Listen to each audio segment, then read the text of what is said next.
bisa eksekusi sampai menghadirkan 1.500 personil. Seperti negara dalam keadaan darurat saja, banyak polisi. Ini ada apa? Tidak seperti misalkan eksekusi lain yang hanya mungkin pengamanannya tidak besar 1.500. Itu menjadi tanda tanya. Yang kedua, setelah dieksekusi, biasanya mudah bubar. Kok polisi bisa menjaga ruko-ruko itu, lahan itu? Seakan dia menjadi security dari lahan-lahan itu. Ini ada apa? Ini yang saya kritisi dari mitra saya Polri, khususnya kepolisian yang ada di Kota Makassar. Kok bisa seperti itu? Ini tidak lazim. Ini tidak biasanya.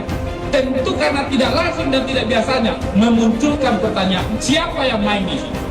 Kami dari Komisi 3 dalam rapat kemarin sudah menyampaikan hal serupa, meminta kepada kepolisian Polri untuk tidak dijadikan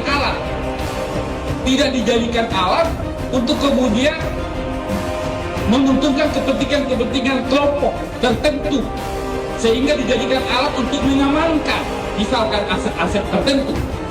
Itu yang kita kritik, penggunaan aparat dalam eksekusi.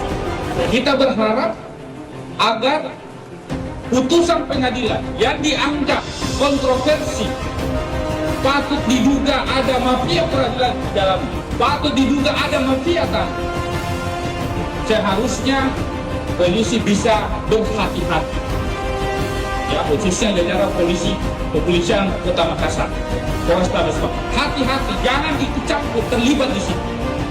Meskipun ada permintaan pengamanan dari Pengadilan Negeri Makassar.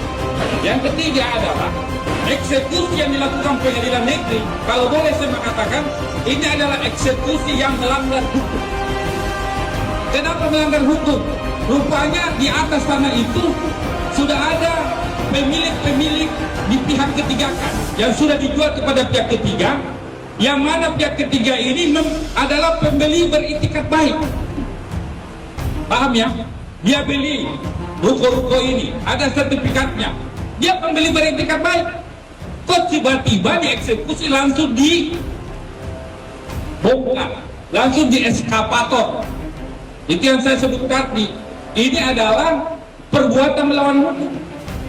Karena eksekusi yang melanggar hukum, seharusnya minimal orang-orang yang sudah punya hak membeli beritikat baik, punya sertifikat, harusnya diganti rugi dan sebagainya.